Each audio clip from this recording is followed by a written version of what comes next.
David, will you talk briefly about the Catalyst project, and then Imani's going to talk about what she just did yesterday and what she's going to be doing on Monday with the Catalyst project. If there's school. If there's school. If there's school, or Tuesday. Hey, how are you? Our president, of course, scoffs at us when we cancel school because of 2 inches of snow, which we do in Washington. No, I just want But to ask it's rumored that we're going to have 20 inches, so I love you, that would be and legitimate I'm reason if we cancel. okay. As Gail mentioned, the IQ, or Imagination Quest, was sort of a partnership originally between professors at American University and Imagination Stage, which is a theater and arts educational facility for young people in the DC metro area, and we're probably the largest one on the East Coast. The program is 14 years old, and it's evolved, as Gail said, based on the grants that we've received and the connections that we make. And about 6 or 7 years ago, we received a Department of Education grant to work with 3 arts-integrated schools in Montgomery County in Maryland, where we're based. And it's really, Imani and I were talking about this morning, that it's really a process that I know oftentimes school districts, we want to see the results immediately. We want to see student test scores increase, after we've been working with them for 2 weeks, And what they found in Montgomery County was that, again, it was a 3-year grant, and we worked with the schools and the teachers, in the classroom, in professional development. But what they found, it was about 6 years into the process that suddenly the schools blossomed. And 2 of the 3 schools have actually received national awards in the last couple of years for the work they're doing, not only in terms of the results they're getting in a traditional testing model, but also just the actual work that they're doing with the students, student engagement, teacher engagement, which is huge. Now there's a line out the door of each school for teachers who want to work at those schools. So it's a real testimony to what can happen using an arts integrated scaffolding or framework. And as Gail mentioned, the Catalyst project in DC is a new project that was initiated by the controversial Michelle Rhee, who's the superintendent in the district. And she wanted to move away from sort of a cookie cutter mentality of every school looking the same, every classroom being set up in that sort of traditional way. And so she wanted to give schools some leeway. So as part of the Catalyst program, there are 6 STEM schools, science, technology, engineering, and math schools. There are 2 world culture schools, and then 4 arts integrated schools. And we've been contracted to work with the teachers in professional development.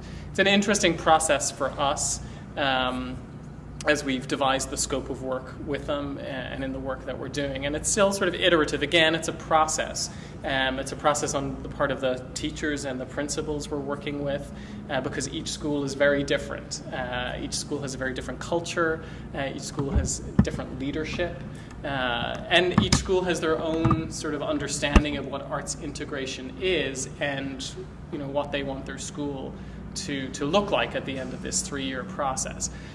Something that we are trying to work with them on is that it is a process. And again, as I said, I was talking to Imani this morning, and a process, sort of implies a journey. Yeah. And a journey takes, risk-taking.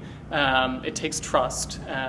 And that's probably something we'll talk about this afternoon when we talk about team building and how do you establish trust within the classroom or among a cohort of teachers that will facilitate risk-taking. That's where the exciting stuff happens, like the second classroom model that you had here that just was such a wonderful, wonderful way of engaging students and having them excited about learning when so many students are turned off, like the students in the back of the first scenario. So we're very excited about being here. We're very excited about the work we're doing in DC, and really we want to be here as a resource for you, the classroom teachers, the principals, for the University of Tampa. What's exciting about working in the arts is that it's always a collaborative process. And if you recall the line at the very end of our skit that Myra had, That line is pulled from a book by Jim Collins called From Good to Great, a guy who works in corporate America. And when he talks about it's not the tyranny of either or, but the genius of both. And we really do work in that way, that we want to take the best of what is the traditional sort of educational system and blend it with what it is we do as artists, so that we do get the best of both worlds. So we're very excited to be here. Hopefully we'll be back again. And then Imani's going to speak a little bit about the work she's been doing directly with the students and the teachers. And the teachers, yes. Okay, so I'm at a school that has low performance. All of these schools really are low performance in the Catalyst program. And in the beginning, a lot of the teachers were apprehensive because they have very active children, extremely active. And so one particular teacher thought that it would just get too out of hand for him, and it just couldn't work. And so I started going into the classroom with him and modeling all of our lessons. And actually, for that particular class, we are working on Korean Cinderella. And then he started saying, we're always in a circle. I'm pushing all the chairs. I just come in and disrupt the whole classroom. It's just totally different when I leave. And we're in a circle. We're always working in the circle, which they didn't even know what a circle was. They didn't even know about how you come together to even make a circle with their bodies, because they're always sitting behind a desk. Then he started seeing how, in the beginning, it was a little disruptive because they were in the circle. They didn't know what to do, and so they thought, okay, playtime. And then they started seeing that they were being directed, even though they were doing the arts, and they could look at it as playtime. That's fine with me, but they were being directed and moving towards something. And then it became like, wow. So when we started doing Juicy Words, they started going to math classes, to their math class, making juicy words for what they were learning in math. Then we started other books they were reading, and every time I'd walk into the building, they would see me, Miss Imani, courtyard. I mean, they were always they were always giving me, and so the teacher is watching, till finally yesterday they did their sharing. And I told him, I said, I want you to share with the other teachers that are sitting in the audience your experience. And he then told them how he thought that it was just going to be too disruptive, and he didn't know how he was going to get them back in control. He said, and the key thing he said was, but when IQ left the classroom, they seemed more focused and their energy seemed more balanced. And that's very interesting. And the kids, of course, were just great because they got a chance to really show what they had learned. And at the end, I had a reflection period. And one young man, and this is my second grade class, one young man doesn't talk much. So he likes to draw. And so he drew a picture of what he learned. And because we were doing the Korean Cinderella, he drew what he thought a pear blossom tree would look like. Then he drew a picture of what pear blossom would look like for what he thought. And then he had the stepmother and the step sister. And then he had at the end, in the beginning, Pear Blossom was very sad. But at the end of his picture, he did it in boxes too. And at the end, she was very happy. And I said, okay, now explain this process.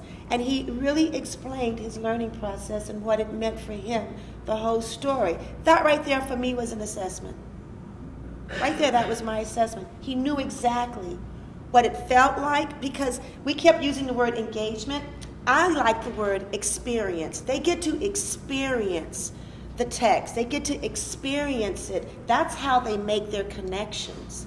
And that's what these kids are doing. These are inner city kids, so they don't have much prior knowledge. You do know that. So they're making connections of what's right here, right now, and what they can think of. But what is happening is that their experiences now are expanding. Their thought process is expanding. And they were wonderful. Now, when I go back Monday, well, Tuesday or Wednesday, when we have the sharing, that'll be 4th and 5th graders. And mind you now, they're doing their whole, this is what they do on their own, the teachers and the student, after they've gone through 8 weeks with me of modeling. My 5th grade class has created a TV commentary show. But they've even created a commercial, and they have 4 commentaries and commentators, and they're going to be explaining the learning process of what they've learned through arts integration. And then they got a commercial that they wrote, and then they're going to be doing tableaus. My 4th grade classroom, they're doing math. And they're going to be doing juicy words with math, and they're doing the measurement unit. And this is on their own, and I was just so amazed. So I'm just very interested in seeing what they're going to be doing. But that's been my experience with them, and it's wonderful to see the transformation from the teacher to the students, from the students to the teacher, because now the students are now saying, oh, no, Mr. Banks, it's like this, and they're correcting him when he forgets. And so it's that transformation and merging together, because it is a learning process for both. It's a collaborative between two, and so that's been the experience of arts integration with the Catalyst Project. Amani is hopping in a cab.